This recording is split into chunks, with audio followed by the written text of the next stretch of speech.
सफ़रे कुन किस्त नंबर 64। मेरे छोटे छोटे बच्चों की प्यारी सी मम्मा मुग्ज़म मुस्कुराता इसकी पेशानी पर शीशे से लब रखता हुआ बोला तो अलीज़ा एकदम से सरता पैर सुरख पड़ी थी। जबकि इसके चेहरे पर आए इन रंगों को देखने मुग्ज़म का दिल चाह रहा था कि वो इसे कहीं छुपा दे जहाँ इसे मुग्ज़म के अलावा कोई ना देख सके।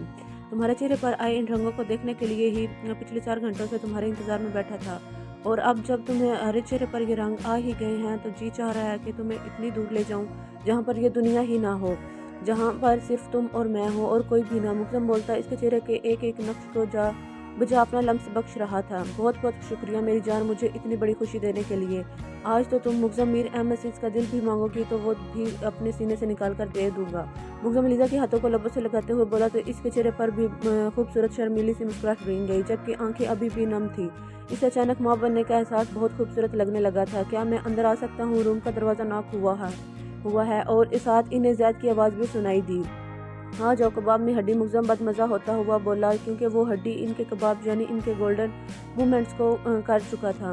मुग्ज़म की इजाज़त देते ही ज़ैद अपने 32 से दांतों की नुमाइश करते हुए कमरे में मशकूक नज़रों से मुग्ज़म को देखने लगा कि तो मुग्ज़म ने इसे एक ज़बरदस्त घूरी से नवाजा। अस्सलाम वालेकुम गुड़िया, कैसी हो आप? कैसा महसूस हो रहा है? अब ज़ैद अलीज़ा के करीब आते हुए बोला, वालेकुम अस्सलाम भाई, आप बेहतर फील हो रहा है? अलीज़ा ने मुस्कुराकर जवाब दिया, चलिए ये तो बहुत अच्छी बात है, और आपने अपना बहुत ज़्यादा ख्याल रखना है और घर जाकर ज़्यादा सा खाना खाना है, फिर दूध पीना है और फिर ये मेडिसिन खानी है और फिर सुकून से सो जाना है। अगर आप चाहें तो मेरे दोस्त से अपनी थोड़ी बहुत खिदमत भी करवा सकती हैं। ज़ैद आखिर में आंखों में शरारत लिए मुग्ज़म की तरफ देखते हुए बोला, कैसी खिदमत? अलीज़ा ने सवालिया नज़रों से ज़ैद की तरफ देखते हुए पूछा। अरे गुड़िया यही कि मुग्ज़म तुम्हारा सर दबाया करे, टांगे दबाया करे, मज़े मज़े के खाने बना कर दिया करे अपने हाथों से। ज़ैद भरपूर शरारत से बोला, पहले तेरा गला न दबा दूँ? मुग्ज़म इसकी गर्दन को दबोचते हुए बोला, अरे ना कर यार, एक बीवी वाला हूँ, अगर तूने मुझे मार दिया तो वो बेवा हो जाएगी, कुछ तो रहम कर। खुद तो शादी करवा के बैठ गया, मेरी तो होने दे, आखिर मुझे भी ज़िंदगी का जीने का हक है यार। ज़ैद भरपूर एक्टिंग करते हुए बोला तो अलीज़ा खिलखिलाकर हंसी। ज़्यादा ड्रामेबाजी मत कर और डिस्चार्ज पेपर्स दो ला कर, हमें घर के लिए निकलना है, रात काफ़ी हो गई है। मुग्ज़म ज़ैद गर्दन छोड़ता अलीज़ा के करीब जाते बगैर किसी लिहाज के इसे अपनी सार में लेते हुए बोला, वाह भाई वाह, इधर तो डॉक्टर को ही नौकर बनाया हुआ है, कोई वैल्यू ही नहीं, मतलब बंदा मर जाए। ज़ैद मुग्ज़म की तरफ देखता ताली बजाते हुए बोला तो अलीज़ा फिर से हंसी। मुग्ज़म बामुश्किल इसके चेहरे से नज़रें हटाते ज़ैद की तरफ देख और उठ खड़ा हुआ, ठीक है फिर चलते हैं हम, खुदा हाफ़िज़। मुग्ज़म ज़ैद से बोलता अलीज़ा की जानिब मुड़ा और एक झटके से इसे अपने बाजू में उठा चुका था, जबकि अलीज़ा तो इसके इस अमल पर हकी बकी ही रह गई। ये आप क्या कर रहे हैं अमीर, प्लीज़ मुझे नीचे उतारें। अलीज़ा मुग्ज़म की तरफ देखती हुई बोली, नहीं मुझे अपनी बीवी और बच्चे बहुत प्यारे हैं और मैं इन्हें नहीं चाहता कि मेरी बीवी मेहनत करके चल कर जाए, क्योंकि इसकी तबीयत आगे ठीक नहीं, इसलिए चुपचाप अपना मुंह बंद रखो और जो मैं कर रहा हूँ मुझे करने दो। मुग्ज़म अलीज़ा की तरफ देखते हुए संजीदगी से बोला, इसीलिए कमरे से बाहर निकल गया, जबकि इनके पीछे ज़्यादा मुँह खोले मुग्ज़म को देखता ही रह गया। मैंने तो बस मशवरा दिया था, ये बंदा तो वाकई खिदमत करने बैठ गया है, वो भी अभी से पक्का जन मुरीद निकलेगा।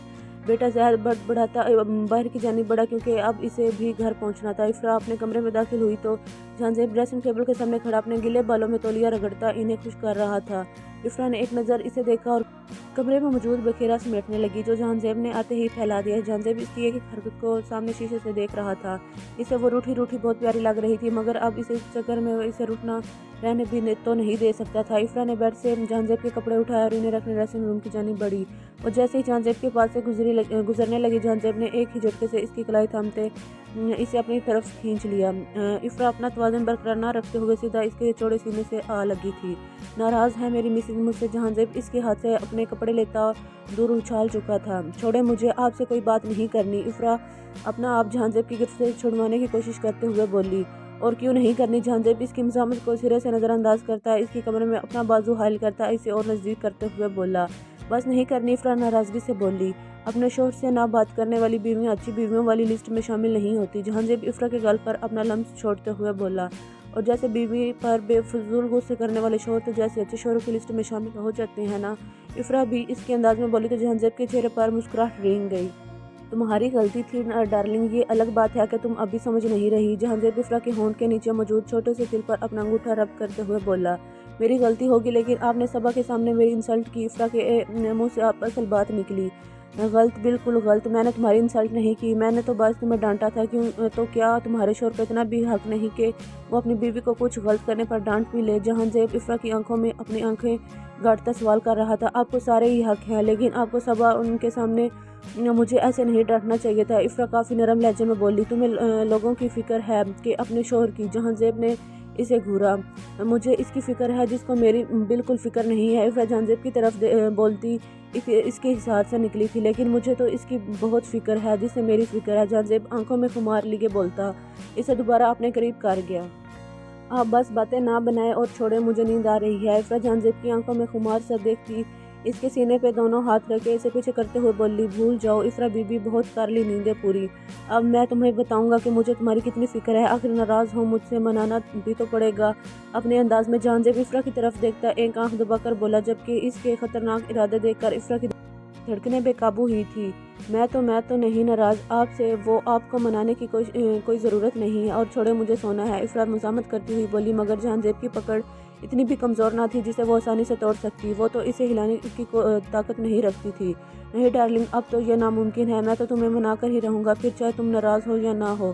جہاں زیب جھک کے اسے اپنی گود میں اٹھا چکتا، لیکن میں ناراض نہیں ہوں آپ سے، افرا ایک اور بار کوشش کرتے ہوئے بولی، لیکن مجھے تو اب اپنی بیوی کو منانا ہے ہر صورت۔ جہاں زیب اس کو نرمی سے بیڈ پر لٹاتے اس پر جھکتے ہوئے بولا، جبکہ جہاں زیب کی جلسہ دینے والی سانسیں اپنے چہرے پر محسوس کر کے افرا کی جان پر بنی تھی۔ تمہارے بھائی اور بھابھی نے حویلی میں گڈ نیوز دے دی ہے، اور اب ہماری باری ہے، آخر ہمیں بھی تو انہیں دادا دادی بنانا ہے۔ جہاں زیب بولتا افرا کے ہونٹوں پر جھکا اور اپنی شدت لٹانے لگا، جبکہ افرا کی شدت پر جہاں زیب کو مضبوطی سے اس کے کندھوں سے تھام چکی تھی۔ کچھ دیر بعد جہاں زیب نے نرمی سے افرا کے ہونٹوں سے اپنے ہونٹ جدا کیے اور تھوڑا سا چہرہ اٹھا کر افرا کی جانب دیکھنے لگا، جو سرخ چہرہ لیے لمبے لمبے سانس لیتی اس کے ہی سینے سے سر ٹکا گئی تھی۔ اگر آپ نے اب تک میرے چینل کو سبسکرائب نہیں کیا تو میرے چینل کو سبسکرائب کریں، لائک کریں، شیئر کریں اور بیل آئیکن کو دبائیں۔ اور جو لوگ میری ویڈیو دیکھتے ہیں ان کا بہت تھینک یو، شکریہ، اللہ حافظ۔